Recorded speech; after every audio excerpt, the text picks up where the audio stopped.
जय गुरुदेव। 11 मार्च 1998 होली के पावन पर्व का सुबह का सत्संग सुनिए। जय गुरुदेव। गुरुदेव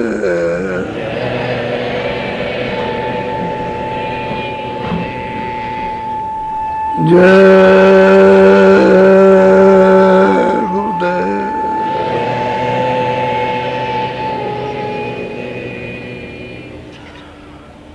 जय गुरुदेव जय गुरुदेव। नाम किसका? जय गुरुदेव। नाम किसका?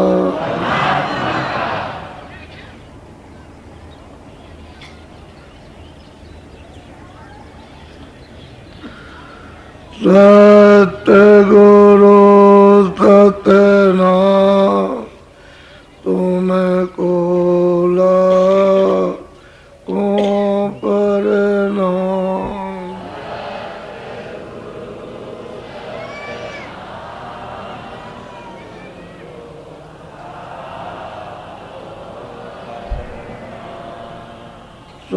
सतगुरु सतनाम तुमको लाखों प्रणाम।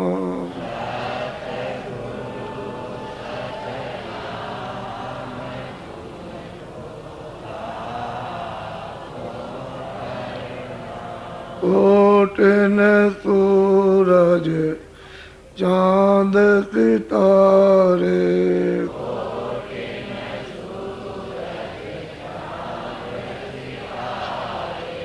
कोटिन सूरज चांद सितारे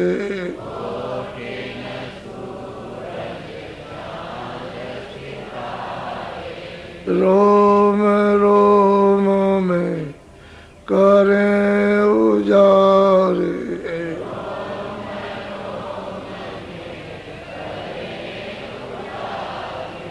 रोम रोम में करें उजारे।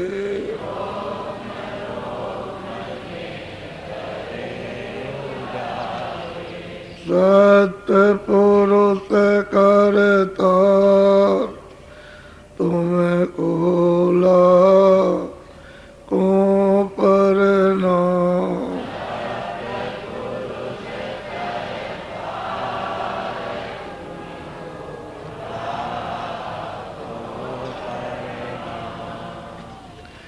अरबों सूरज चांद सितारे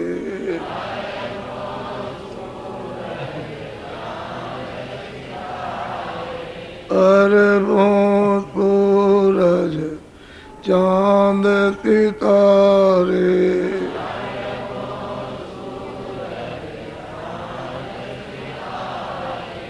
रोम रोम में करें उजारे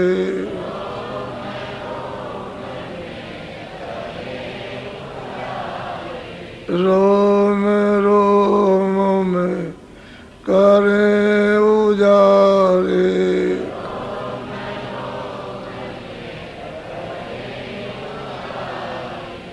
अलग पुरुष करता तुमको लाखों प्रणाम।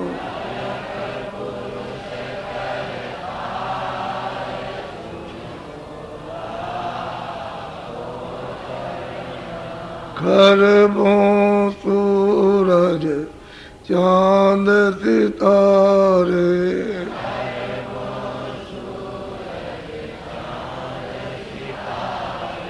खरबों सूरज चांद सितारे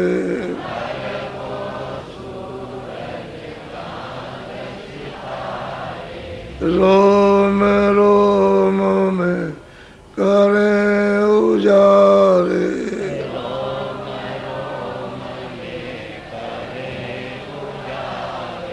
रोम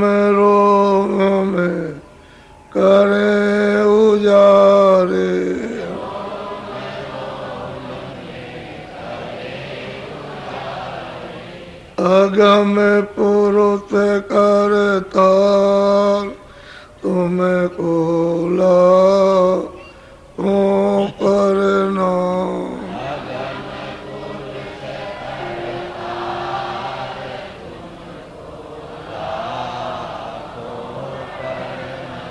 नील नील शशि भान उतारे,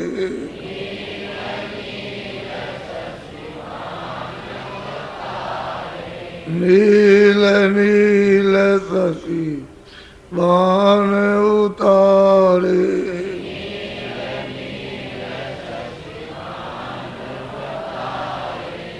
रोम रोम में करे उजारे,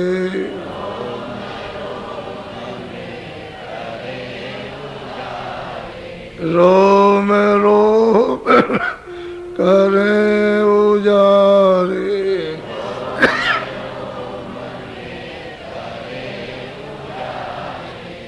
अनामी पुरुष करता तुम कोला को परना।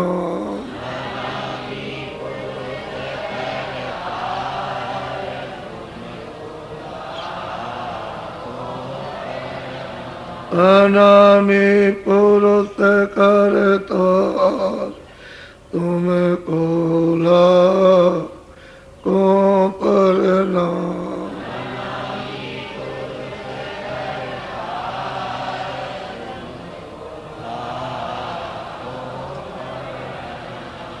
सतगुरु सतनाम तुम्हें कोला को परनाम।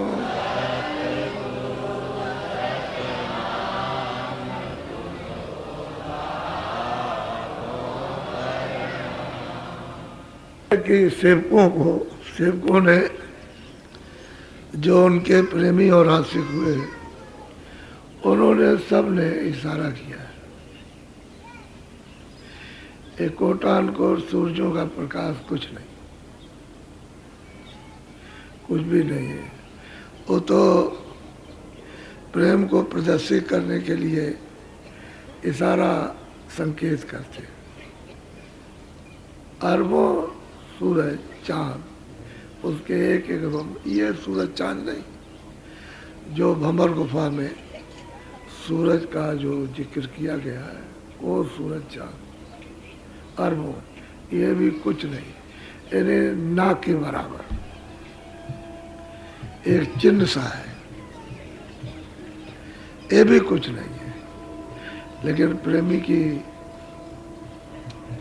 आरती है,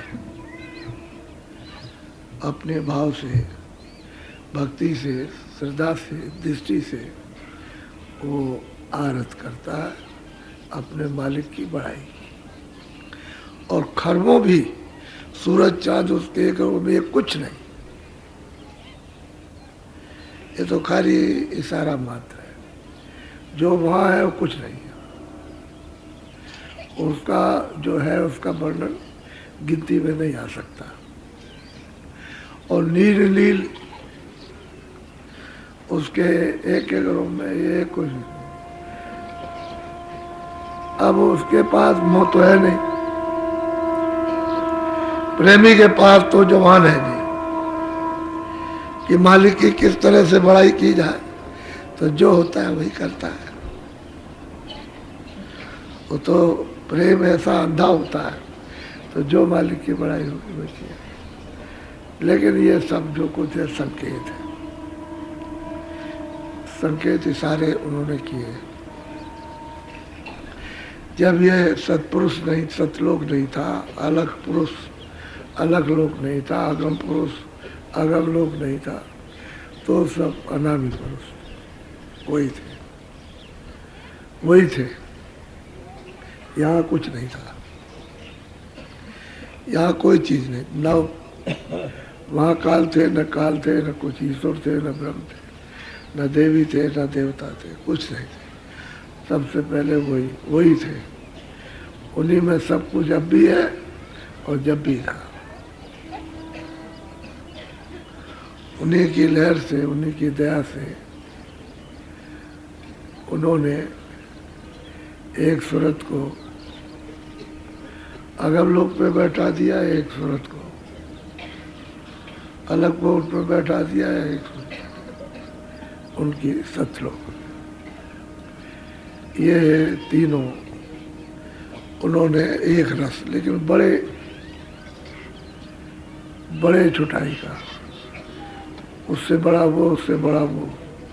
और अनामी धाम तो उसका तो महात्माओं ने चुप हो गए, उसका धाम का इसलिए चुप हो गए कि कुछ हो नहीं सकता, वर्णन कहने में नहीं आ सकता, चुप हो गए। तब तो कहने का ये है कि जो कुछ भी रचना का विस्तार हुआ, इसके बाद में फिर अनामी पुरुष ने, अलग पुरुष ने, आगम पुरुष ने कुछ नहीं किया। ये सब विस्तार जो नीचे का सतलोक से, वो सतपुरुष ने किया। ये भी तो एक अपार अथाह है, और उससे बड़ा अपार अलग लोक है, उससे बड़ा अगम लोक है। और अनामी धाम तो उसका कुछ नहीं कहा जाता कि कितना बड़ा कितना छोटा, इस कहने में नहीं आता, इसलिए चुप हो जाते हैं। तो अब यही, अब वो सतलोक की एक बूंद, उसकी रचना हो तो उसकी व्याख्या क्या होगी, क्या हो सकती है।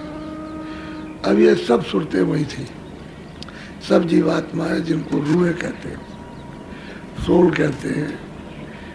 संतों ने इसको सूरत कहा। वैसे जब यहाँ सुरतें आई तब तो सुरतें ही थी, लेकिन बाद में जब ये रास्ता बंद हो गया तो इनको जीव जीवात्मा इस तरह से वर्णन किया। ये सब वही थी, सब सतलोक के निवासी थे। ये जितने भी थे सब सतलोक के थे, कुछ नहीं था वो। तो उन्होंने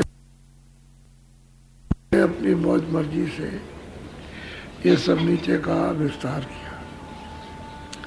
ऊपर के देश तीनों एक रस है, उसमें कोई मिलोनी किसी तरह की नहीं है और बंधन भी नहीं है। ये जरूर है कि छोटे बड़े हैं और प्रकाश, रोशनी कम हो ज्यादा, कम हो ज्यादा रोशनी। यहाँ से जो सुरतें जाती है, सुरतें अलग अलग, रोशनी वहाँ जो भी जाएगी रोशनी बहुत बहुत ज्यादा रोशनी होगी। यानी ये अलग लोग की सुरतें जो अलग लोग में गई, उनको अगर बताया जाए कि इतना होगा तो हैरत होगी। बुद्धि प्रेम कयास नहीं करेगा कि ऐसा भी होगा, बस यही सोचेंगे। लेकिन जो पहुंच गई वो तो सब देख रही है, उनके देखने में क्या। तो कहने का ये है कि जीव तो इस तरह से दूसरे के देश में आकर के फंस गए, अपना देश छोड़ दिया। अब ये दूसरे का देश है, तो उनको मतलब यह है कि मालिक ने जब अपने से अलग किया तो उन्होंने तपस्या की, अखंड ध्यान किया, तो मालिक उनकी तप से, तपस्या से, ध्यान से वो खुश हो गए। अब वो तो मतलब ये है कि मालिक है तो कुछ भी कर सकते हैं। तो फिर इनको अब वो तो निश्चित था, मौज मर्जी थी कि दूसरी रचना रचनी है, तो गंदगी को निकालना था, तो गंदगी निकाल के बाहर कर दी गई और इनको फिर राजपाट दे दिया, अधिकार दे दिया है। अब वो अपने अधिकार को पाकर, जैसे ये छोटी छोटी रास्ते ये प्रांत बने हुए हैं तो उनको अधिकार दे दिया, तो अपने अधिकार का वो दुरुपयोग करे या सदुपयोग करे। खैर ये तो गंदगी है, हाँ, लेकिन वहां पर जहाँ बैठे हुए वहाँ दुरुपयोग नहीं होता। वो गंदगी में आपको अधिकार दे दिया, उन्होंने अपने हाथ में कुछ नहीं रखा, उनका सब ले जाओ, वही जाके मृतलोक में अपना वही सब करो। तो पूरा अधिकार आपको दे दिया कर्मों का, अच्छे बुरे कर्मों का जब अधिकार आपको पूरा दे दिया, अपने हाथ में कुछ नहीं रखा। उन्होंने कहा मेरे हाथ में कुछ नहीं है, मैंने सब आपकी इच्छा पर दे दिया, जो आपकी इच्छा हो, जो आपकी मौज मर्जी हो वो आप करो। बस ये है कि ये बुरा है, ये अच्छा है, आप जो अच्छा करोगे तो अच्छा भोगो और बुरा करोगे तो बुरा भोगो। कहते मेरे हाथ में कुछ नहीं, और सही बात है, उनके हाथ में कुछ नहीं।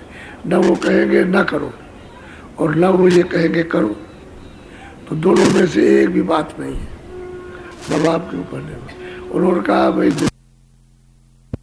अभी तुम करो, मैंने अपनी शक्तियां रखी हैं, वो सब फैसला करेंगे, तो जो करोगे अपना अपना भोगो। 4 खानों में जाओ, 4 खाने बन गई, उसमें वो बंद करेंगे और सजा देंगे।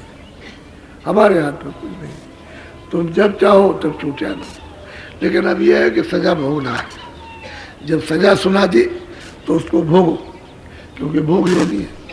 भोगने के बाद जब मनुष्य शरीर में आओगे तो फिर मैं कहूँगा कि मैंने तुमको सब अधिकार फिर दिया, और ये जीवात्माएं तुम अपने जगह के वापस घर में पहुँचाओ, हम नहीं मना करेंगे, लेकिन हमारा जो नियम उसको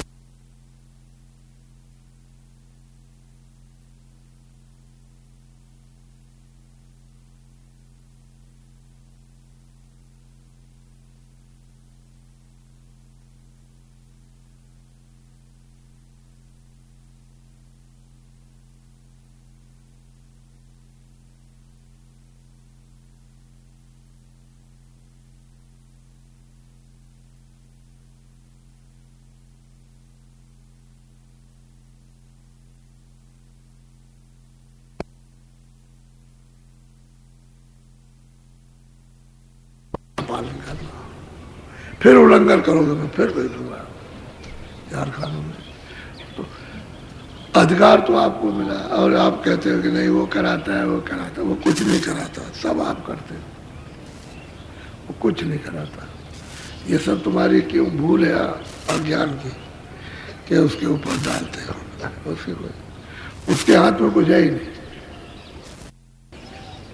उसने अपने हाथ में कुछ रखा हो तब तो ठीक है, जब उसने रखा ही नहीं अपने हाथ में कुछ, तो उसके पास कुछ नहीं, जो कुछ है सब आपके पास है। अब यहाँ जो जो महात्मा उनकी बात मानो, जो भी आए, योगी आ जाए, मतलब यह है कि ऋषि मुनि आ जाए, तो कुछ बताने वाले भी तो उसके रहते हैं, ये काम मत करना, ये करना, तो नीचे के भी तो रहते हैं। संतों बात, महापुरुषों की बात तो अलग है, लेकिन नीचे के रहते हैं कि भाई ये अच्छा करना है, ये बुरा मत करना, वो भी मत बताते। लेकिन आप उनकी भी तो बात नहीं मानते हो, संतों की बात तो छोड़ दीजिए, वो तो आप उठने भी नहीं, लेकिन उन्हीं की बात नहीं मानते हो, उसी का उल्लंघन करते हो। तो जो उनकी शक्तियाँ समय समय पर बताने के लिए आती रहती है, उसको नहीं मानते आप, उल्लंघन करते तो सजा देते हैं, और सजा होती। तो कहने का मतलब यह है कि यह सब परदेश है, अपना इनमें से कोई, अपना तो देश तो सत्य देश है, उसको छोड़ करके परदेश में आए हुए। अब हमारा अभी तक कहीं भी ठहरना नहीं हुआ, मेहनत करते सब कुछ करते, इसमें है, उसमें गए, उसमें भोगा, उसमें रोया, उसमें गया, फिर मनुष्य शरीर में आए। अगर कभी योग किया भी होगा तो स्वर्ग में गए बहुत मुश्किल से, और वहाँ का पुण्य छुड़वा, फिर यहाँ आए, फिर उसके बाद फिर 4 खानों में 84। ये सूरत रूपी गोट, वो 84 वो जो खेलते हैं ना, उसमें पिटती रहती है। जैसे पोपरबाजी पड़ने वाली फट पिट किया उसको और सीधा उसको खरम दे दिया। इस बेचारी की दुर्गत होती है। जब से वहां से आई अभी तक वापस नहीं गई, और गई होती तो लौट के पर कभी नहीं आती। अब जो महात्मा वहां से आते हैं तो कहते हैं भाई तुम इस तरह से आए, रास्ता है, ऐसे ऐसे आके यहाँ फंस गए, अब तुम चलो तो ऐसे निकल चलो धीरे से। तो आप उनकी बात ही को नहीं सुनते, वहां तक जाते ही नहीं हो, तो निकालेगा कौन? सबसे बड़ी बात तो ये कि निकाले।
और आपने जो किया है उसका बोझा कौन उठाएगा?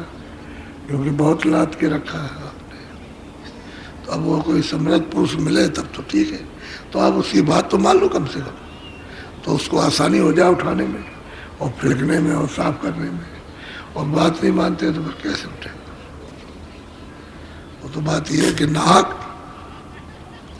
आपके पीछे पड़े तो कहेंगे वाह हमारे साथ बड़ा निर्दयता और मतलब ये बड़े जालिम में, तो पीछे भी नहीं पड़ते क्योंकि उनका पीछे पड़ने का काम नहीं, वो तो प्यार का काम है। तो प्यार तुम समझते नहीं कि किसका प्यार मिलना चाहिए, किसका धोखे का है, किसका सत्य है, लाभ का है, किसका कल्याणकारी है, किसका अकल्याणकारी। आपको तो मालूम कुछ है नहीं, तो फंसे पड़े हुए यहाँ पर। तो ये घर आपका नहीं, बोलो तो धाम अपने चलो भाई, धाम अपने बिटे में, धाम अपने चलो भाई। हाँ,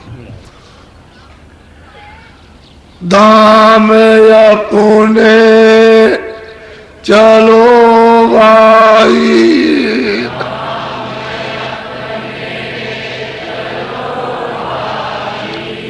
धाम अपने चलो भाई,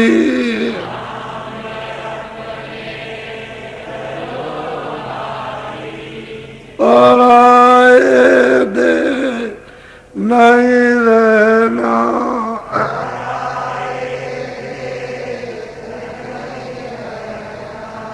काम अपना करो जाई,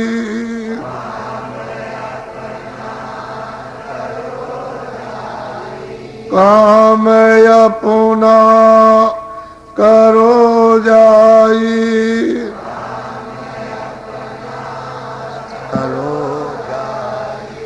पराए काम नहीं पसना,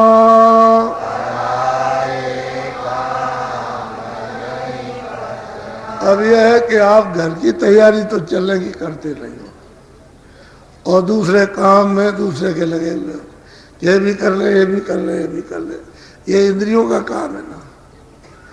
अभी सर जाओ जरा सा ये इकट्ठा कर ले दो, ये कर ले, ये देख लेने दो, ये जरा सुन लेने दो, और ये जरा खा लेने दो, ये भोग लेने दो, इसी को बटे होते, ये दूसरे का काम है, क्योंकि ये तो आपका है ही नहीं। जब ये नहीं है तो दूसरे का काम हो गया, और करते करते ये भी उसको दे दो और जो सामान इकट्ठा किया सब उसको दे दो। इकट्ठा तो आपने किया था और वो सामान कहाँ धरो, ये इसी जगह, और सब धरा, इसको भी धरा लेगा, उसको भी धरा लेगा। यह आपका ज्ञान नहीं है। तो बुद्धि में लिए उसका भौतिक सांसारिक उपयोग करना चाहिए कि वह सब सामान रखवा लेता, कुछ नहीं ले जाने देगा। जब कुछ नहीं ले जाने देता है न कान से, न आँख से, और न नाक से, न मुंह से। कोई चीज सोचने नहीं देगा, देखने नहीं देगा, सुनने नहीं देगा, सब ये रखवाले, निरस कर देता है। निरस कहते हैं जड़। जब सूरत निकल जाएगी तो ये निरस हो जाएगा, इसमें कोई चेतनता नहीं रहेगी। करके रखा के और कहता है उसको बांधो, बांध बूंद करके वहाँ ले जाके लकड़ियों पर रखवा देगा, नहीं तो गड्ढा खोद के करवा देगा और सब धरवा लेता है। और जिसका जो जहाँ रखा है, जैसे मान लो थोड़ी देर के लिए किसी ने गाड़ दिया, तो गाड़ा किस लिए कि हमारे बच्चों काम आएगा। अब वो तो मतलब है चल दिया, सुध ले गए, तो वो बता नहीं सका, तो वही रखा रह गया। जैसे किसी ने विदेश में धन रखा है, अब वो किसी से बता नहीं रहा कि जनता जान जाएगी तो शोरगुल मचाएगी, और वो मतलब ये है कि रात को चल दिया, ले गए उसको, तो वो वहाँ का वही रह गया, वो किसी को नहीं बता सकता। वहाँ भी दरवा दिया, इसको यहाँ दरवा दिया कि तुम यहाँ धरो इसको और तुम निकलो इसमें से बाहर। तो जो इसमें रहता था उसको निकाल दिया और सब यहाँ दरवा दिया।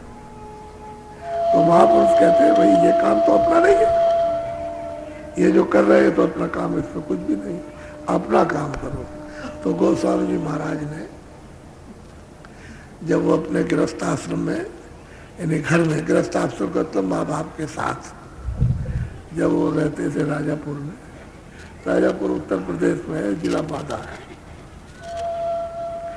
वहाँ गरीब में रहते थे। कानकुब्ज ब्राह्मण थे, कानकुब्ज ब्राह्मण होते हैं। कानकुब्ज ब्राह्मण अपने को श्रेष्ठ समझते कि हम सबसे ऊंचे हैं, ऐसा वो अपने को मानते हैं, जैसा कि हम क्षत्रिय, हम ये हैं, औरों से हम बड़ी है। तो कोई कुछ कहता है, कोई कुछ कहता है।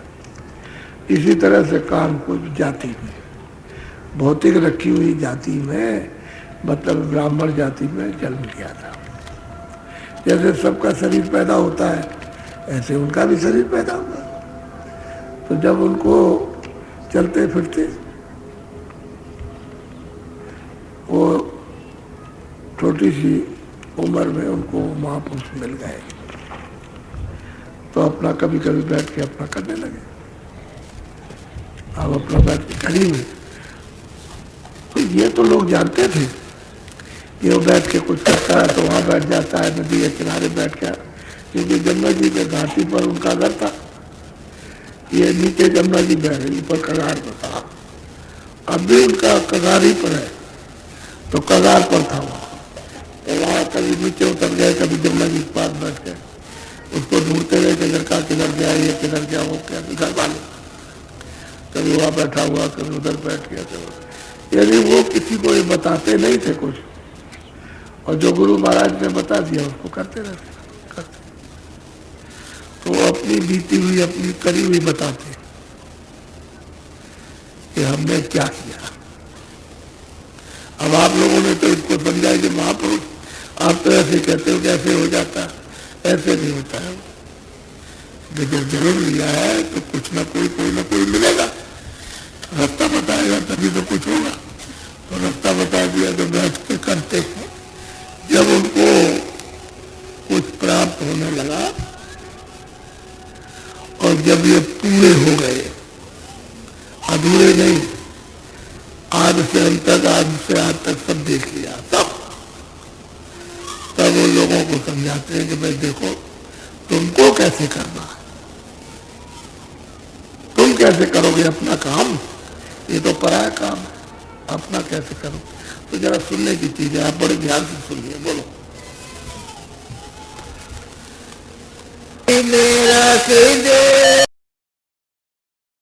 ना कोई शांत जब तक है, तुलसीदास जी महाराज कहते हैं कि जब तक अंदर की आंख, तीसरी और तीसरा नेत्र जब तक नहीं चलता है, तब तक तो कोई भी संतों को नहीं परख सकता, कोई पहचान नहीं सकता। अरे वो तो शरीर तो वैसे ही जैसे आपका काला सांवला गोरा है, तो कपड़े लगते भी वैसे, कोई मोटा कोई मैंने, तो बात अलग। लेकिन ऐसे बाहर से आप कैसे बुद्धि से पहचान लेंगे। लेकिन कहते हैं कि जिसकी आँख खुल जाए, तो तीसरी आंख तीसरा नेत्र खुल जाए और अंदर अंधेरा था उजाला हो जाए। तो कहते हैं उनमें से कोई कोई संतों को परख पाता है, पहचान पाता है, जिसकी निज आंख खुली हो, खुद की निज आंख कहते हैं अपनी तीसरी आंख, क्योंकि सूरत में ये बैठी है उसमें तीसरी आंख है, यानी एक ही नेत्र है। शरीर में दो नेत्र है, उसमें एक है। अंदर से दोनों नेत्रों से एक नेत्र से दो रोशनी वो पड़ती है, इसलिए दो आंखें। और वही रोशनी ऐसे सिमट जाए तो एक ही आंख है। तो अंदर में तो आंख एक ही है। तो जिसकी आंख खुलेगी वो पढ़ पाएगा, पहचान पाएगा। यानी देखेगा तभी तो पहचानेगा, और नहीं देखेगा तो उसे पहचाने कैसे। तो उनका निज रूप देखता है कि संतों का असली निज रूप है क्या, तो तीसरी आंख से जाना जाता है, पहचाना जाता है, बाहर की बुद्धि से नहीं। बुद्धि उनके बारे में कुछ नहीं सोच सकती है, तुलसी अपने नेत्र से कोई कोई परखेगा, पहचानेगा। बोलो। जो कोई संत जगम गति गाई, चरण टेके पुने महू सोना। कहते हैं कि जिस किसी ने, संतों ने भी अगम गति किसी ने गाई, तो कहते हैं कि चरणों को पकड़ा महापुरुषों के। कहते हैं मैंने भी महापुरुषों के चरण पकड़ लिए, मुझे भी संत मिल गए, उन्हीं के चरणों में मैं लग गया, और उन्हीं की कृपा से मुझको अंदर की आंख मिली, ये की आंख यानी हृदय की, दोनों आंखों के सामने हृदय, कहते वो आंख मुझको मिली, मुझे प्राप्त हुई उनकी कृपा से। और बगैर उनकी दया के कुछ होने वाला भी नहीं। वो तो साफ कहते हैं कि जिसकी इतनी भी ये गति गाई है, संतों के बिना किसी ने नहीं पाया। वो कहते मुझे भी मिले, तो उन्हीं की कृपा से मुझे भी मिला, मैंने भी ये पाया, मेरी आंख खुली। बोलो। अब जीवन का कहो ने बेरा, जासे मिटे भरम बस। अब गोस्वामी महाराज कहते हैं कि भाई मैंने तो संतों की कृपा से सब कुछ पा लिया, मुनि की कृपा से, उनकी दया से, बगैर उसके नहीं हो सकता। आदि से अंत तक, अंत से अंत तक, उस छोटी सी उम्र में उन्होंने प्राप्त किया है, और इसको ऐसा कोई यकीन नहीं हो सकता। वो तो मतलब कहते हैं कि अब जीवों के प्रति, जीवों के लिए जो सुरतें यहाँ भटक रही हैं, मानव शरीर में जिनको संत नहीं मिलते, उनका छुटकारा कैसे होगा वो मैं कहना चाहता हूँ, बताना चाहता हूँ कि वो जीव कैसे रास्ते पर लगेंगे। ये बहुत प्यार से समझा रहे। अपनी बात तो उन्होंने साफ कह दी कि मैंने संतों से पाया, उनके चरणों में लग गया और सब कुछ उनको समझा, उनकी दया हो गई, मैंने पा लिया। अब जो पाया वो तो बताएंगे। कहते हैं जीव का छुटकारा कैसे होगा, ये तो फंस गया। जब तक संत नहीं मिलेंगे तो उसका छुटकारा हो नहीं सकता। 4 खानों से, 84 लक्ष्मियों से, नरकों से, इसका होगा ही नहीं। वो तो क्योंकि तुमने तो देखा नहीं है। वो जो देखता है कि कैसे मतलब ये है कि शरीर से निकाले जाते और कहाँ इनका हिसाब होता है और किस तरह से इनको वहाँ डाला जाता है, कौन ले जाता, किस डोरी से जाते हैं, ये तो वहाँ साफ दिखाई देता, उनको मालूम है। तुम कहते रहो स्वर्गवास हो गया, तुम्हारे कहने से स्वर्गवास हो जाएगा? बस अंधेरे में बैठ करके, उजाले में तो पहुँचे नहीं, उसको देखा नहीं कि स्वर्ग कैसा होता, और अंधेरे की बात करते हो अंधे हो करके। आँख तो है नहीं, अंधा कहे कि हम ये देख रहे हैं तो उसके तो आँख ही नहीं है, देखेगा वो क्या। इसलिए कि जीवों का छुटकारा कैसे होगा, तो मैं इनके बारे में कुछ बताता हूँ। बोलो।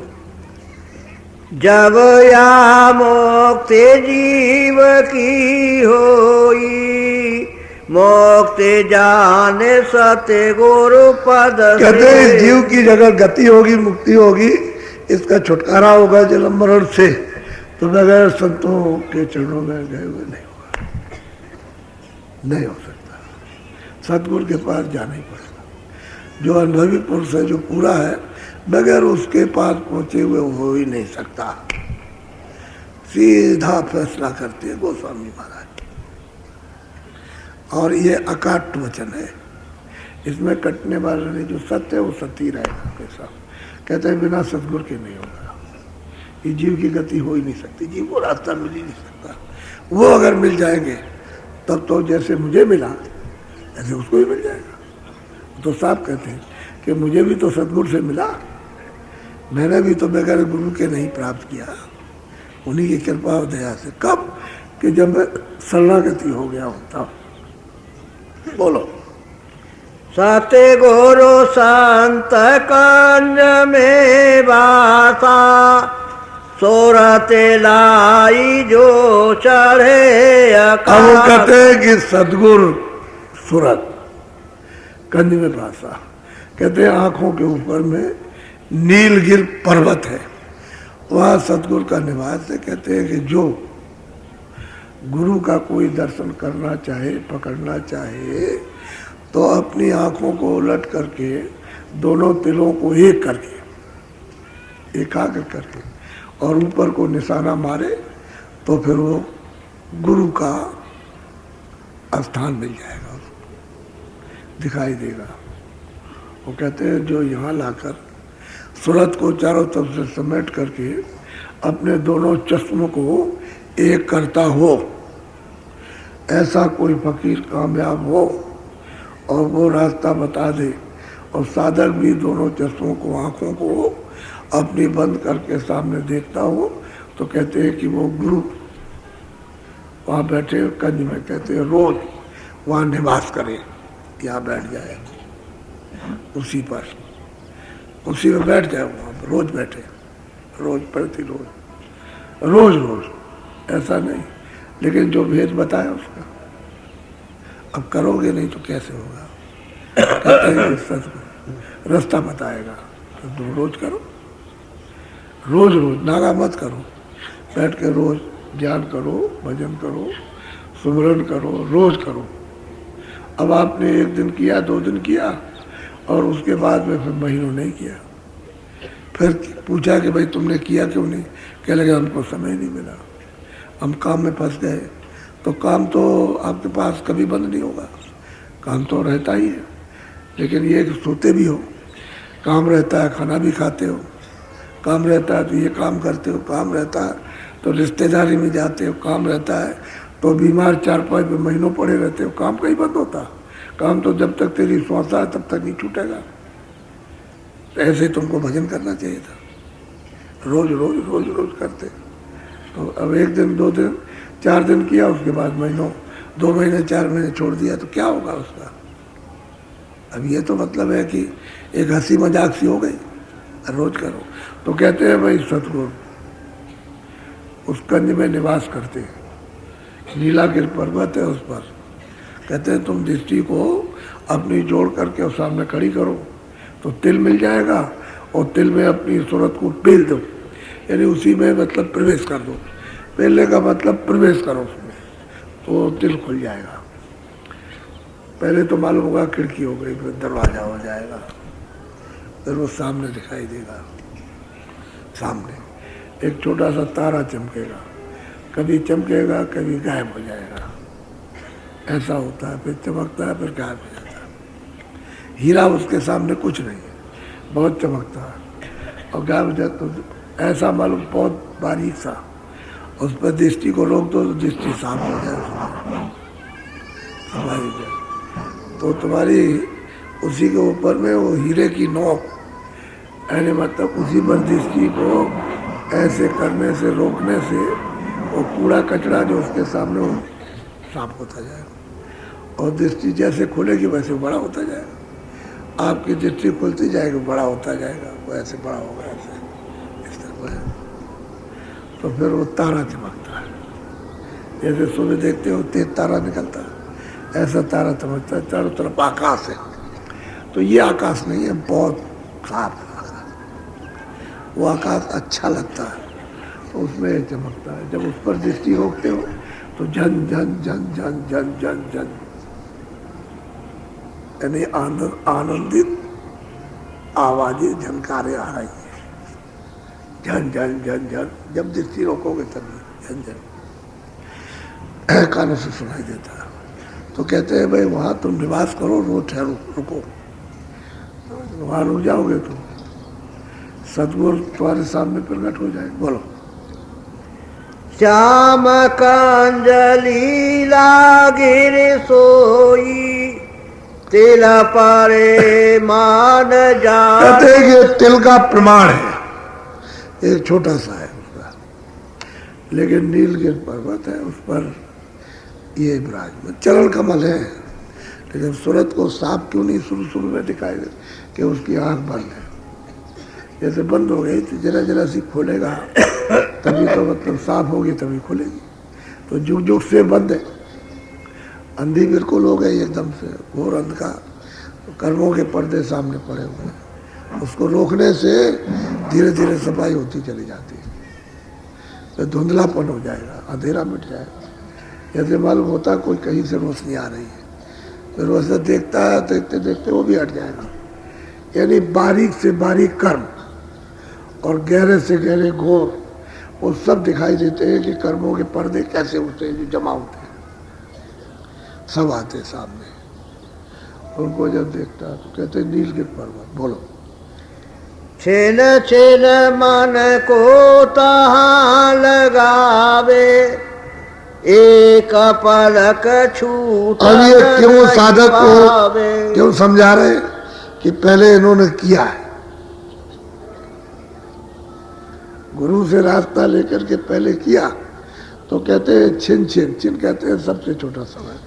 कहते हैं बैठ करके उसको बराबर एक टक होकर के देखो, दृष्टि को रोको, एक टक होकर के रोज बैठक बनाओ, ताकि आपकी बैठक वहाँ रोज बन जाए, रोज। फिर ऐसे आप खुले रहो तब भी उसको देखो, ऐसे करके। इन्हें दिखाई तो अंदर में देगा, लेकिन ये समझोगे कि आप बाहर से देख रहे हो। ऐसे ऐसे आँख से देखोगे तो मालूम होगा कि वो बाहर दिखाई दे रहा, लेकिन हो रहा सब अंदर। अंदर की जब आँख खुल जाती है तो आँख खोल के भी देखते रहो। कमरे में चले जाओ, फक उजाला है, तो बाहर का उजाला नहीं है, वो अंदर का उजाला। हर वक्त जब उजाला हो जाएगा तो हर वक्त उजाला, अंधेरा नहीं। तो ऐसे मतलब देखते हो। कहते हैं छिन छिन मन को थोड़ा सा रोक करके वहाँ लगाओ, एक पलक बिसर नहीं पावे, एक पलक हटे नहीं, वहाँ ठहरी रहे उसी जगह पर। बैठक बना ले रोज, जैसे बैठक होती है, आदत पड़ जाए कि रोज बैठना है यहाँ, रोज यही बैठना है इसी जगह। आदत हो गई तो रोज दृष्टि वहाँ, रोज दृष्टि वहाँ, रोज। फिर एक पलक नहीं बिसरती है, बस वही बैठ जाती है जाकर। कहते हैं छिन छिन मन को ठाठ रोकते वहाँ, मन को साथ लिए रहे, क्योंकि मन ही ने तो ये सब गंदगी जमा की है। ये इंद्रियों के दरवाजों पर बैठ करके जो उसने रस लिया है, और इंद्रियां भोगों में लिप्त हो गई, बाहर के आकारों में, इसमें लिप्त। आकार ही तो है उसका, ये छाया आकार है, दिखाई देता, उसमें लिप्त हो गई, उसमें आनंद उठ रहे। आपने नहीं देखा कुत्ता कोई सूखी हड्डी उठा ले जाता है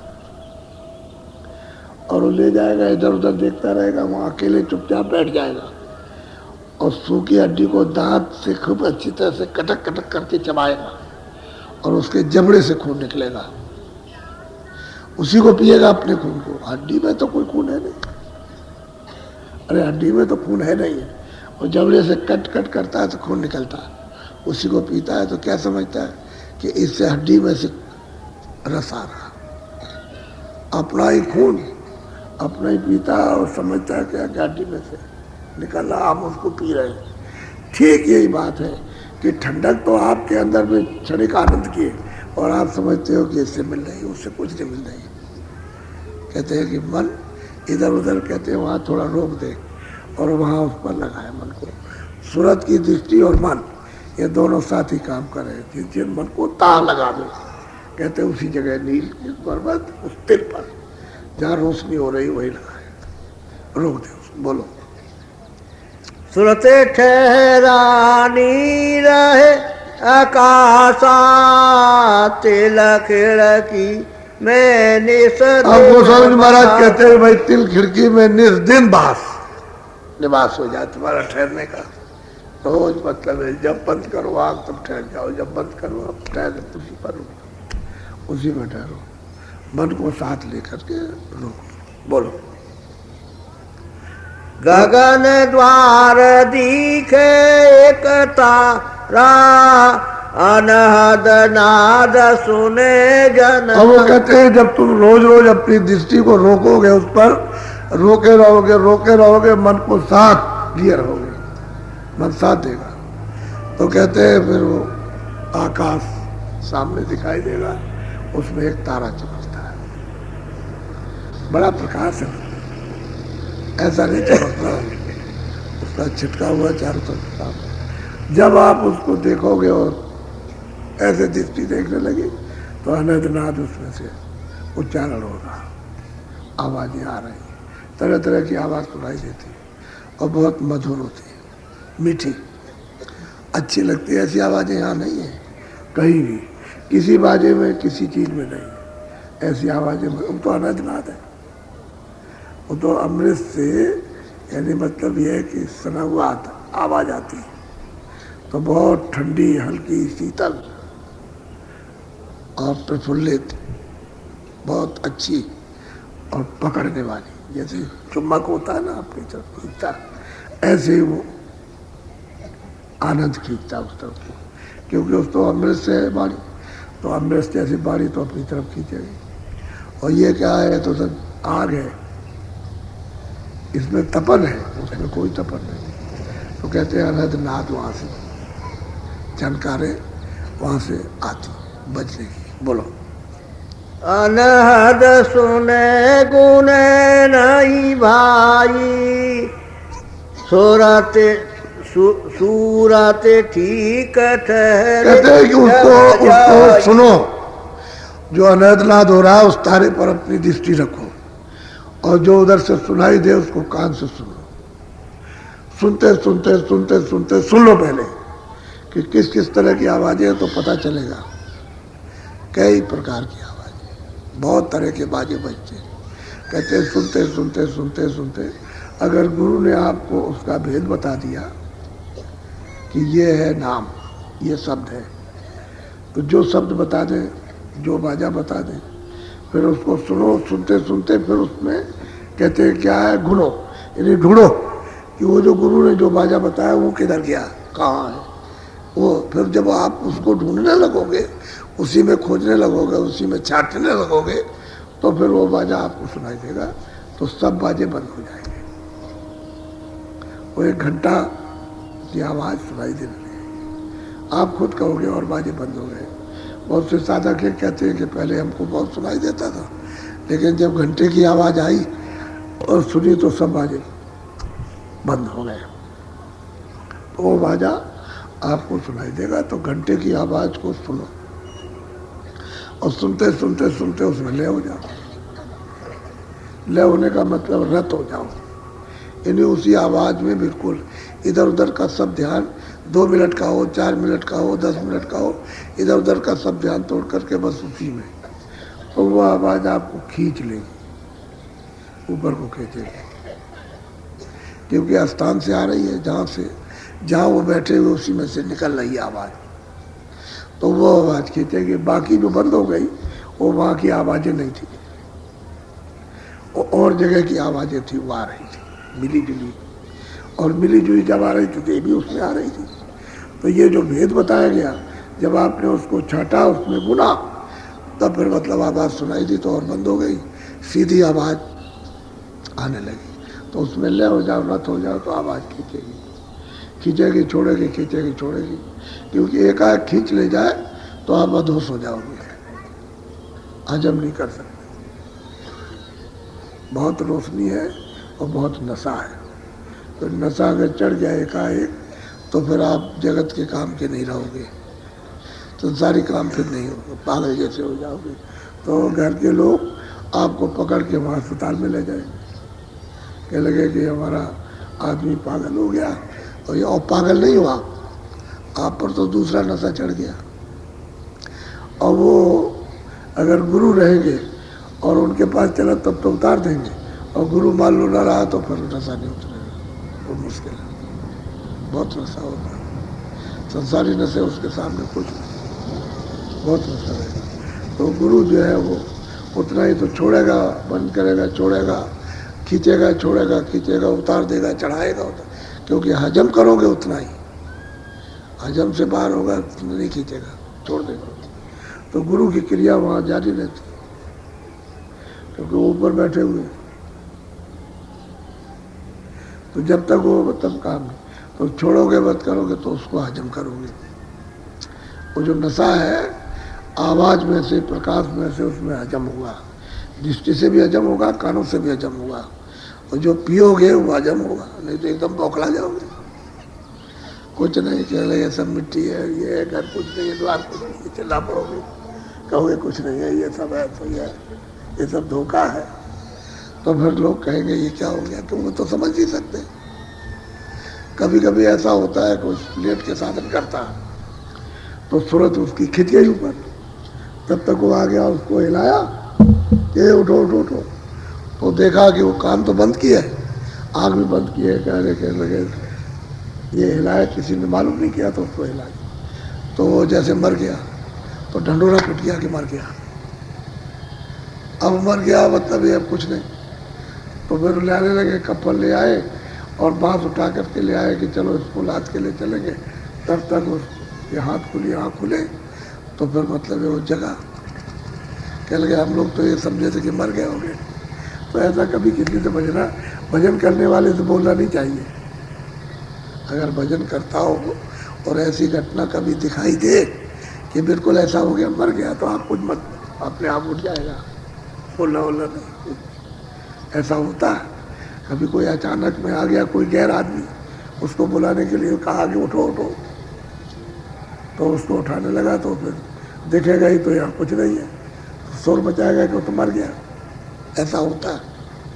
तो ऐसे ही सूरत कहते हैं कि जब नशा चढ़ता है तो ऐसा ही होता है, तो धीरे से चढ़ेगा, तो उसमें से आवाज़ जब सुनोगे तो जहाँ से आवाज़ आ रही उसी को पकड़ के चढ़ोगे। एक बार की नहीं चढ़ सकते हो, छोड़ भी दोगे, फिर पकड़ोगे, फिर चढ़ोगे, छोड़ दोगे, पकड़ो, क्योंकि जैसे जैसे हजम होगा वैसे खींचेगा, छोड़ता जाएगा, क्योंकि पर्दा लगा चढ़ा हुआ, उस पर्दा साफ हो जाए तब तो एक बार की खिंचाव हो जाए, और पर्दा नहीं आप होता। अच्छा, मान लो कि खिंचाव हो गया, तो जहाँ से आवाज़ जिसमें से निकलती है उसके सामने हो गए।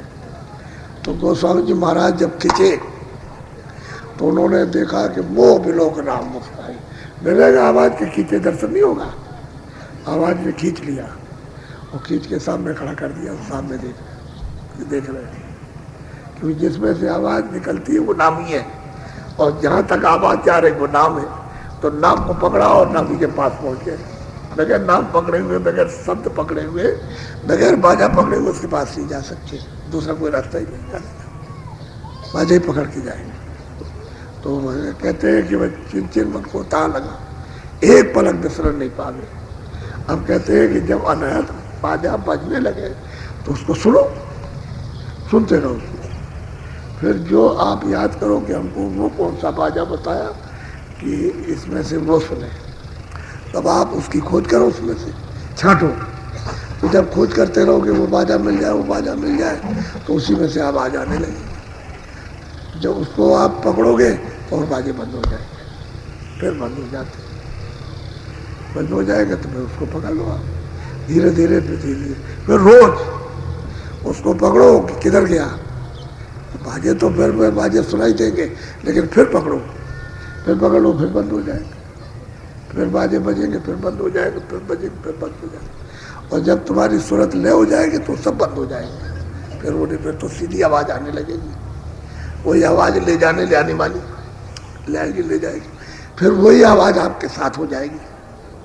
और बिल्कुल यहाँ हमेशा उसी की उंगली पकड़ लो, चढ़ चलो, जैसे उंगली पकड़ते हैं तो बाप की उंगली पकड़ी चलेगा, लेकिन छोड़ दोगे तो गड़बड़ हो जाएगा। अच्छा, फिर एक दफे पकड़ लेगा तो छोड़ेगा नहीं, एक ही बार की बात है, तो बस ऊपर पर ले जाए, और वहाँ से दूसरी आवाज़ आ रही है, जैसे उसके पास पहुँचे वही सुनाई देती है ऊपर की आवाज़। यानी वहाँ ये नहीं है कि वो सुनाई नहीं देगी, ऐसा नहीं, ये आप वहां पहुंचा कि बस वो आवाज आ रही सीधी, तो उसको पकड़।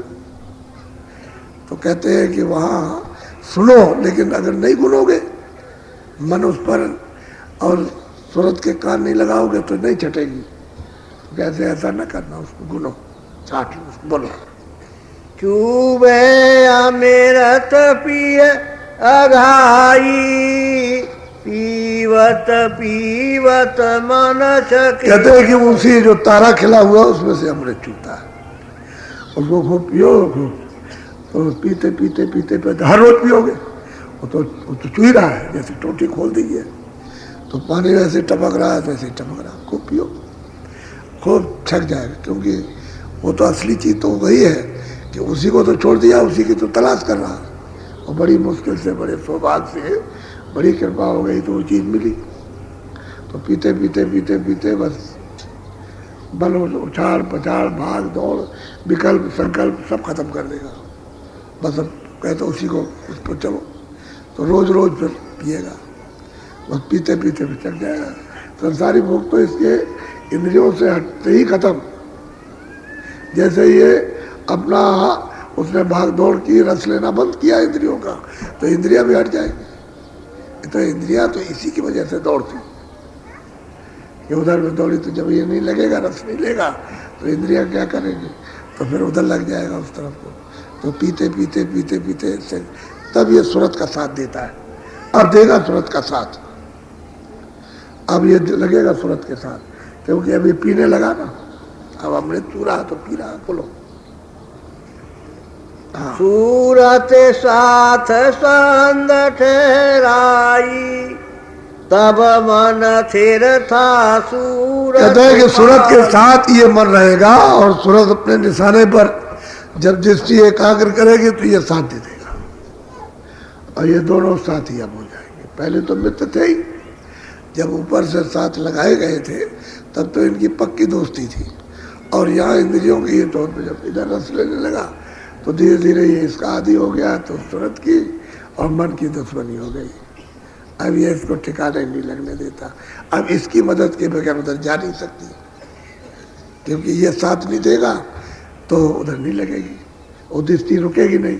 अगर ये साथ दे दे तो दृष्टि ठहर जाए, तो वो अपनी चीज पकड़ ले।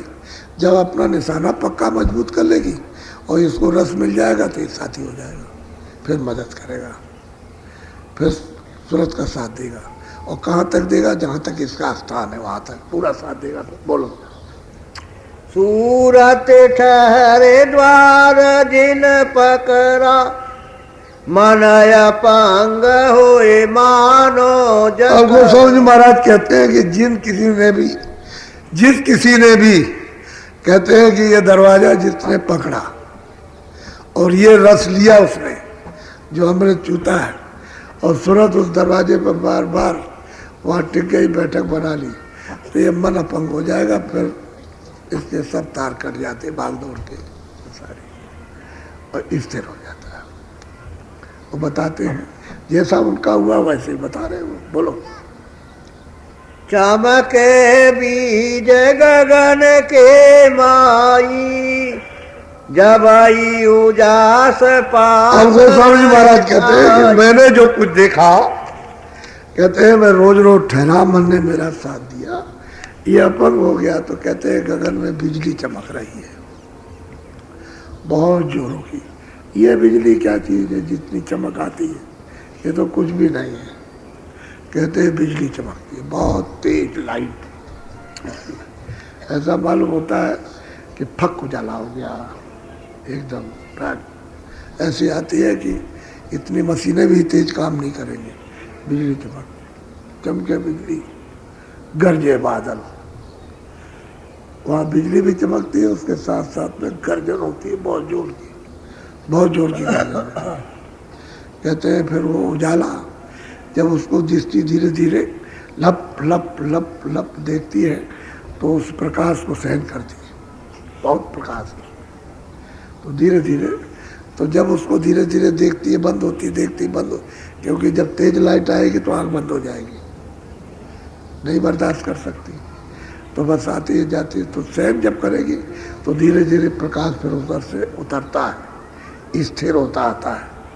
जैसे प्रकाश रुका, उजाला होने लगा, वो कहते हैं फिर उजाला होने धीरे धीरे धीरे धीरे एकदम से छाता जाता है, फिर वो नहीं कैसे मतलब चमक करके धीरे धीरे धीरे स्थिर हो जाता प्रकाश और दिखाई देता जाता। बोलो। हाँ। जस जस सुरते सरकी सत द्वारा, तस तस बढ़त जात उजियारा। वो कहते हैं कि जिस जिस तरह से सूरत ऊपर शब्द के साथ में और प्रकाश के साथ में ऊपर को चढ़ती है, वैसे ही मतलब है प्रकाश बढ़ता जाता है, तेज रोशनी होती जाती है, लाइट तेज होती जाती है उधर। अब उधर अंधेरा नहीं है, उधर फिर कभी अंधेरा होता ही नहीं है। एक दफे अंधेरा चला गया तो फिर अंधेरा फिर उजाले उजाला रहता है। अब उजाले में तो सब चीजें दिखाई देंगी जो भी वहाँ। तो इस सूरज का, चांद चंद तारों का वहाँ उजाला नहीं है, वो तो दैविक उजाला है, चैतन्य। तो जब ये सूरज वहाँ है नहीं, न उधर ऐसी रात होती है न दिन होता, न इस तरह के चांद तारे निकलते हैं, वहाँ तो ये है नहीं। वो तो अंदर का, हाँ वहाँ की छाया यहाँ जरूर है, असल वहाँ है छाया, नकल यहाँ है, बस इतना अंतर है। तो ये प्रतिबिंब है जो ऊपर का,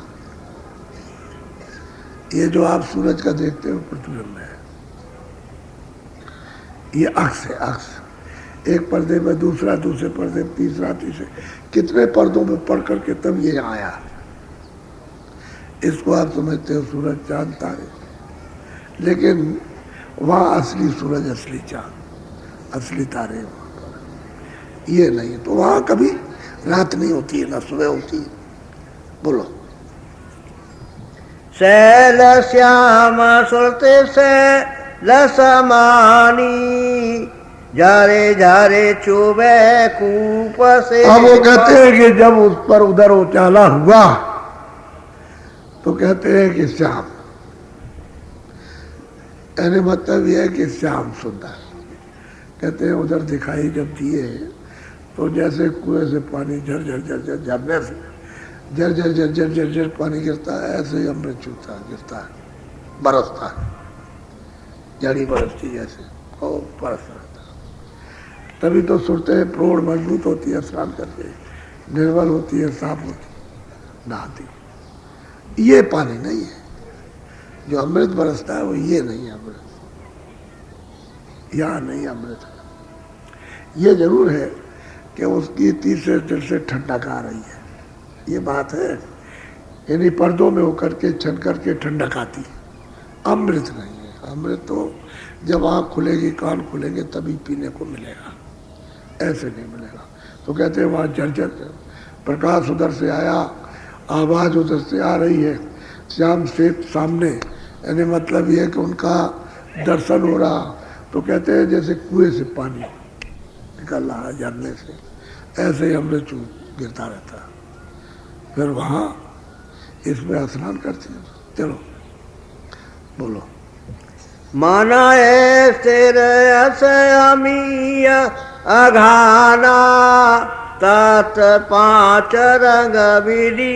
अब गोस्वामी जी महाराज कहते हैं खूब मरने इसको पिया और छक गया। अब वहां क्या दिखाई देता? 5 तत्व, जल पृथ्वी अग्नि वायु आकाश, ये इसका नीचे ये सब दिखाई देता। अब कहते हैं सब दिखाई देता, जैसा जैसा है वैसा वैसा। इसकी उत्पत्ति कहाँ से हुई, ये सब दिखाई देता। ये मसाला किस तरह से चला है, कैसे कैसे मतलब है, जल है, अग्नि है, वायु आकाश, ये सब वहाँ दिखाई देता। उसका पूरा अनुभव में होता, नहीं तो वैसे कहने से कैसे हो जाएगा। ये तो जहाँ से इसका विस्तार हुआ है, शुरुआत हुई है, वहाँ से इसका कंट्रोल हो रहा था, वहाँ दिखाई देगा। यहाँ से तो कुछ समझ में आता ही नहीं बिल्कुल एकदम। बोलो। शाही सुरक सफेदी होई, जरद जाति जंगा। अब गोस्वामी जी महाराज जब देखते हैं अपने साधन में, वो कहते हैं वहाँ सब रंग है, सब रंग वहां मिश्रित किए, जैसे मिलाए गए, सब रंगों को खोल दिया ये सब। लेकिन सफेदी रहेगी तभी बनेगा, अगर सफेदी नहीं रहेगी तो कोई रंग नहीं बनेगा। सफेदी से सब रंग बनते हैं, तो उससे कहते बीच में सफेदी है। वहां से ये सब कुछ मसाला चला आया तो ऊपरी से है। कहाँ पर किस तरह का स्थूल हो गया, कहाँ लिंग हो गया, कहाँ सूक्ष्म है और कहाँ कारण है, ये सब दिखाई देता। ऊपर जाएंगे सब बिल्कुल एकदम साफ दिखाई देता, साफ उसका अनुभव होता है। ऐसा नहीं है कि दिव्य दृष्टि से कोई चीज छुप जाएगी, छुपने वाली कुछ नहीं। बोलो। तेली ताल तरंग बखानी पैठी अधर में देखा, रोम रोम ब्रह्मांड काले। कहते हैं कि भाई उसके रोम में कितने कितने ब्रह्मांड है। कहते हैं वो अधर में हमने देखा। अब वो ये भी इशारा कर रहे हैं कितने कितने ब्रह्मांड उसके एक एक रोम में। इसका खाली इतने इशारा किया और ये भी संकेत है। वो कहते हैं पुरुष पुराना जो सतलोक में सतपुरुष जिनका सतनाम है, कहते हैं मैंने देखा उनको, मैंने पाया। अब साधक को कह रहे हैं इस तरह से चलो, ये चलने का रास्ता है, ऐसे चलते चलो तो चलते चलोगे। तुम इस दुनिया को पकड़ने में लग जाते हो, दुनिया उतना ही पकड़ो जितने में तुम्हारे शरीर का गुजारा हो जाए। बाल बच्चों गुजारा ज़्यादा नहीं, और वो भी अभाव से, भाव के साथ नहीं, अभाव से इन्हें कर्म क्रिया करो तो लगाओ कमज़ोर हो जाएगा, यानी मोह ममता कम हो जाएगी, उतना ही ज़रूरत की रह जाएगी। उतना करो और इसमें क्या प्रेम भाव चाहिए। भेद अनेक बनाओ, कपड़े नीले पीले सफ़ेद काले कैसे पहनो, प्रेम भाव चाहिए। भेद अनेक बनाओ, कोई भी कपड़े पहन लो आप, भाव एक रहे में बात कर, बाहर बन में जाओ। चाहे तुम घर में रहो चाहे बन में जाओ, जब उसको पालो तो चाहे घर में रहो चाहे बन में रहो कोई फर्क नहीं पड़ता।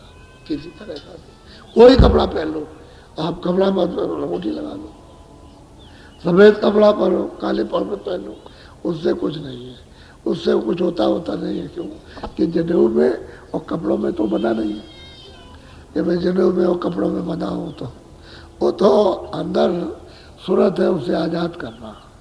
और गुरु का रास्ता, गुरु का मतलब यह है कि धन ले करके जो नाम धन उससे मिल जाएगा, कृपा करेगा, उसी से चढ़ेगा, दूसरा और कोई रास्ता है नहीं। कहते हैं मैंने वहाँ देखा, और ये तो फिर कहते हैं अभी ये तो सुनने की चीज़ है, इसको तो ये तो जहाँ से हम आए उसको मैंने पाया। वो पुरुष पुराना सतलोक में सतपुरुष है, वहीं से विस्तार, इन्हीं की कृपा दया से विस्तार हुआ। और कहते हैं कि क्या देखा कि एक एक रोम में कितने कितने ब्रह्मांड समाये हुए। तो बताइए कितना बड़ा होगा, क्या वो इतना सा आदमी है या इतना सा शरीर रखता है, कि ऐसा रखता शरीर, कितना बड़ा है, जिसके एक एक रोम में कितने ब्रह्मांड समाये हुए, तो उसका शरीर कितना बड़ा होगा। अब ये हाड़ मांस का शरीर नहीं है जो हम समझते होंगे कि हाड़ मांस का होगा, ये नहीं, वो तो नूर ही नूर है। और प्रकाश को भी कोई कहे, रोशनी को तो कोई कह नहीं सकता, इशारा ही कर सकता है। और कितना बड़ा है उसका, बोलो।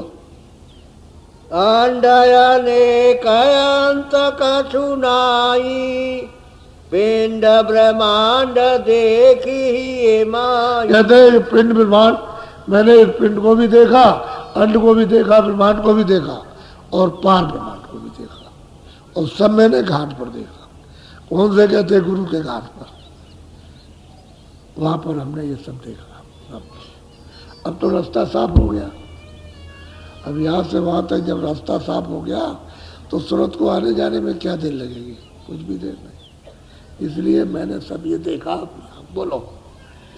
जहाँ सत्य गुरु पूरन पदवासी, पदम माही सतलोक। कहते हैं कि ये सदगुरु है और ये पूरण है, पूरण पदवासी, और ये इनका निवास सतलोक है, बीच में और कहीं नहीं।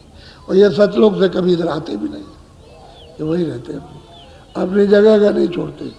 वो स्वामी जी महाराज फिर क्या कहते हैं उसको सुनिए आप। हाँ बोलो। श्वेत बरन वह श्वेत ईसाई, वह संतन ने सुरति समाई। कहते हैं वो श्वेत बरन है, श्वेत ईसाई, सफेद बिल्कुल। यहाँ तो सफेद ही है ही नहीं, यहाँ कहीं भी सफेद ही नहीं है जैसा वो सफेद है। श्वेत बरन है, सफेद, श्वेत ही रूप है, और सफेद उनका जो जिसको शरीर जिस्म कहते हैं सब सफेद है। और ये हाड़ मांस या इन तत्वों का कुछ नहीं है वो, और मतलब ये वो सतलोक में विराज। बोलो। सतई लोक अलोक सहेला, जहाँ सुरति करे निज। कहते हैं भाई संत यही से, इसी जगह से मतलब ये सब संदेशा लेकर के उतरते हैं। यही उतार है यहाँ से नीचे। यहाँ कहते हैं सब संत यहाँ आते जाते, आते तो जाते ऊपर भी है, लेकिन यहाँ इनका दरबार लगता है। इतने गुप्त प्रकट जो भी है वो सब आएंगे जाएंगे, हाजिरी देते। बोलो।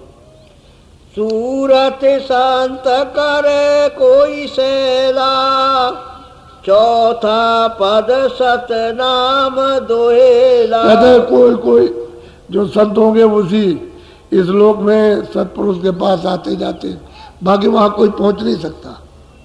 जो की जती है वो कोई नहीं जा सकते, कोई भी वहां नहीं पहुंच सकता। रामकृष्ण ये कोई वहां जा नहीं सकता, क्योंकि ये तो वहां तक गए नहीं है, वहां नहीं जा सकते। बोलो। परदाती सर फोड़ समानी, पिंड ब्रह्मांड नहीं। कहते हैं कि अब सूरत सतलोक से भी ऊपर उड़ी, उससे भी ऊपर उड़ करके गई। कहते हैं भाई कुछ पता नहीं चलता कि वहां कोई इंड पिंड में भांडी है, सब कुछ नहीं है वहां। बोलो। जहवा गमय गाधी गाई, जाकी सत गति संतन गाई। कहते हैं भाई वहां की जो गति है अगाध है, अनाम।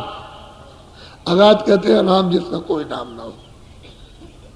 कहते हैं कि वहां की किसने पाया, कहते हैं संत। जब सूरत सतलोक में जाएगी, जिस किसी की भी जाएगी वो संत, और वो ऊपर जरूर जाएगा, वहां रोक टोक नहीं है। ऊपर के अलग लोक में कोई रोक टोक नहीं। उसको सतपुरुष जब वहां से बल दे करके ऊपर भेज देते, ऊपर में जब जाएगी वहां जाएगी। उसके ऊपर में अगम लोग हो जाए, फिर वो तब अनाभिधा है, जिसको उसी रामायण को पढ़ते उसी में लिखा एक अनिय अनामा अग सच्चिदानंद प्रभु धामा, वो एक है, उसी से सब कुछ हुआ। और फिर गोस्वामी जी महाराज ने कहा कि अनामी पुरुष से कैसे कैसे हुआ, अगम पुरुष कैसे हुए, फिर मतलब अलग पुरुष कैसे हुए, फिर सतपुरुष ये कैसे हुए, वो तीनों लोग एक रस कैसे, सब उन्होंने देखा और वहां पहुंचे अनामिधा। एक अनिया नामा अग सच्चिदानंद प्रभु धामा, यही सब कुछ है ये सब। लेकिन सूरत सतलोक ही तक उपासना है, आगे कोई उपासना नहीं, क्योंकि जरूरत उसकी है नहीं। जब सूरत वहां पहुंच जाएगी तो आगे जाएगी। लेकिन ये लोग जो है बहुत बड़े बड़े, ये तो सतलोक जो अथाह है वो उससे भी अथाह, उससे भी अथाह, और सबका वो अपार बेइंतहा, वो अनामी, उसका कुछ नहीं। जितनी आपकी गिनती है ये सब खत्म हो जाएगी, सब बिल्कुल। इतनी उसकी लंबाई चौड़ाई फिर भी कोई नहीं गिन सकता, कितनी भी गिनती हो कुछ नहीं, गिनती वहाँ है ही नहीं, वो गिनने लायक। ऐसा आपका सुरतों का ऐसा देश है जहाँ से आई हुई है। अब ये है कि वो सागर है और ये तो बूंद आई हुई है, छोटा सा भंडार दे दिया, छोटा सा तो उसी में। लेकिन ये है कि यहाँ के लिए तो बेशुमार है, वहाँ सब गिनती है कि हमने गिन के कितनी सूरतें दी हैं, वहाँ सबकी गिनती है, यहाँ गिनती नहीं है। बोलो। माऊ पोने चीन ली नव धामा, बरनी न जाई अगम पुर अब गोस्वामी जी महाराज कहते हैं मैंने भी गुरु कृपा से वो धाम चीन लिया, देख लिया। कहते हैं उसका कोई वर्णन नहीं कर सकता। और वो अंत में कहेंगे कि मैंने भी जो कुछ कहा, जो देखा, वो खाली इशारा किया, वहां का मुंह से वर्णन नहीं हुआ। कहते हैं मेरे पास जगत में न इतनी स्याही है, ना पूरा समुद्र को स्याही बना दो, ये बन रहा है कि जितने भी ये पत्ते उनकी कल में बना दो, और पूरे पृथ्वी को ये कहते हैं ये सब बोल करके स्याही कर दीजिए। कहते हैं उसका गुणगान कोई नहीं गा सकता, कागज स्याही है ही नहीं। ऐसा है। कहते हैं मैंने छीन लिया बहुपुण्य, यानी संतों की चरण कृपा से मैंने भी उस धाम को छीना, देखा, पा लिया उसको। अब ये 1589 में जन्म हुआ था और छोटी सी उम्र में ही मैंने उन्हें प्राप्त कर लिया। असल में चीज यह है कि इनके पास जो लोग पहुंचे उनको प्राप्त कराए, और फिर वो कहेंगे कि भाई मैंने भी पाया। वो तो उनके सामने कह रहे हैं कि आप ही की कृपा से मिल रहा है, बगैर वैसे नहीं। वो तो सामने उन्होंने चिल्लाया। तो असल में चीज यह है कि जीवों को रास्ता नहीं मालूम है कि किससे हमको सहयोग लेना और किसके पास अपनी शुद्धि सफाई कराना। और तो एक किताब है, उससे 4 खंड कर दिए, 4 वेद, फिर किसी ने आकर के उसका उल्टा कर दिया, कोई किसी ने 18 पुराण 6 शास्त्र कर दिया। और बात क्या है उसमें, ये जिक्र तो है नहीं। इसलिए आप कितना सबूत के चाहते हो, कितना प्रमाण चाहोगे, बहुत प्रमाण मिल जाएगा, बहुत मिलेगा। और सब ये कहेगा कि मैंने पाया, ये नहीं कहेगा कि मैंने नहीं पाया। सब कहेंगे मैंने पाया। क्या लेके जाते स्वामी महाराज के भी ऐसे ऐसे, उन्होंने जब कभी बैठ करके अपने पदों को जब कभी व्यक्त वर्णन किया तो उसमें भी यही कहा कि भाई मैंने पाया। उसमें भी यही जिक्र आया कि मैंने पाया।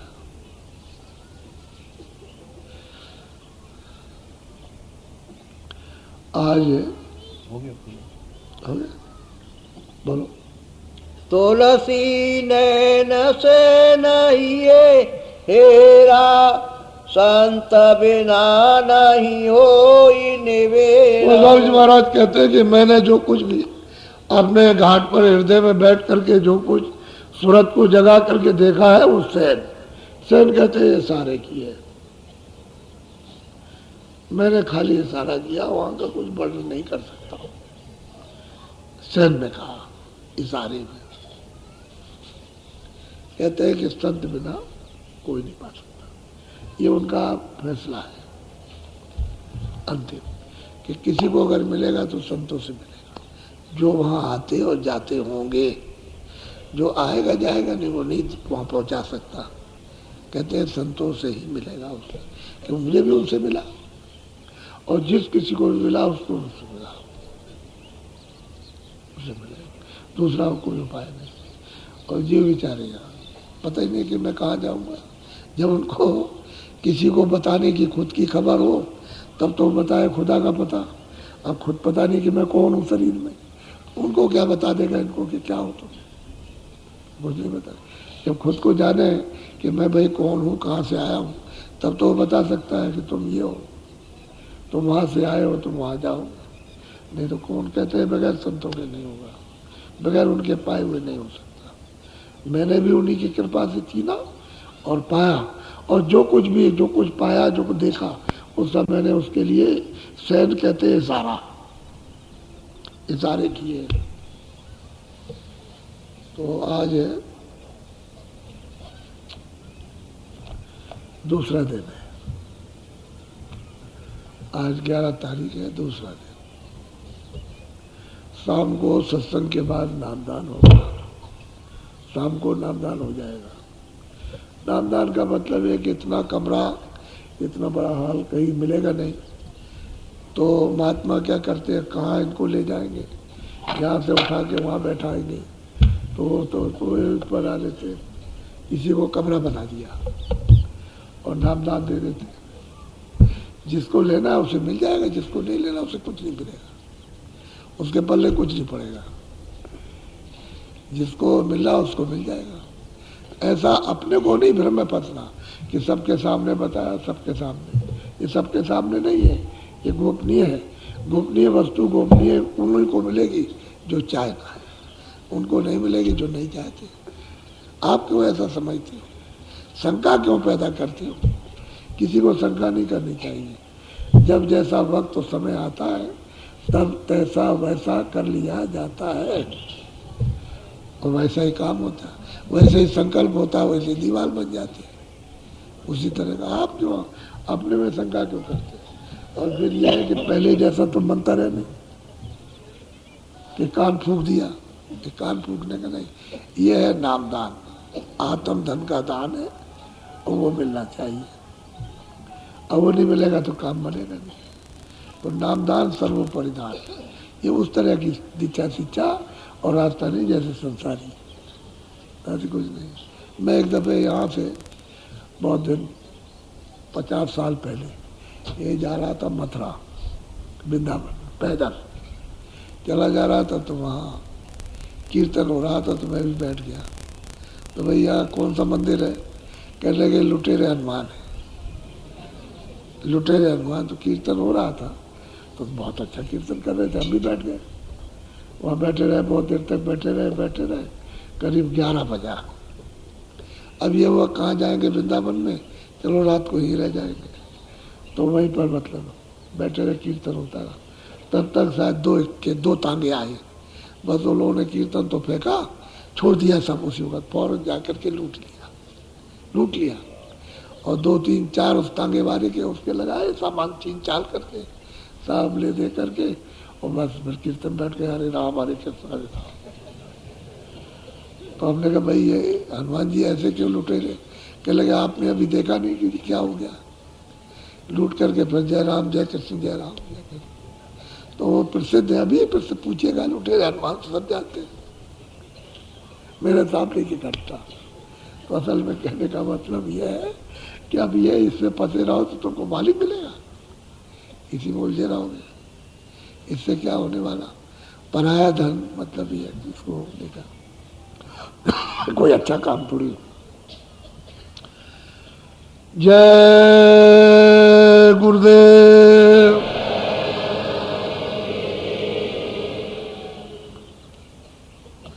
अब थोड़ा सा या भजन में बैठ जाओ, थोड़ा बैठ तो जाओ भजन। जब आपको आवाज दी जाएगी तभी खोलना। बैठ जाओ भजन पर, कपड़ा डालो सिर पर, सुनो।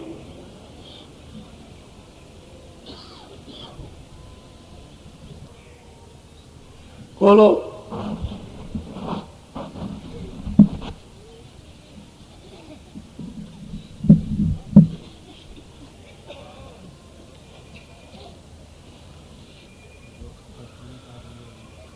जय गुरुदेव।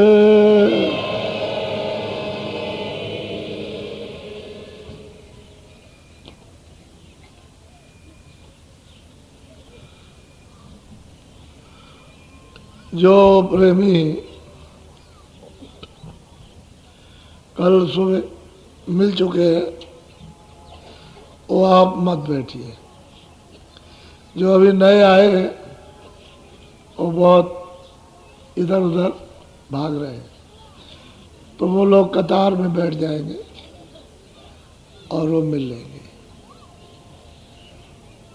चलो नए लोग बैठ जाओ और बाकी लोग उठो, अपने अपने डेरों में जाओ। चलो अपने डेरों की तरफ चलो और बच्चों को ले जाओ साथ में। लंबी लाइन लगा लो बच्चे।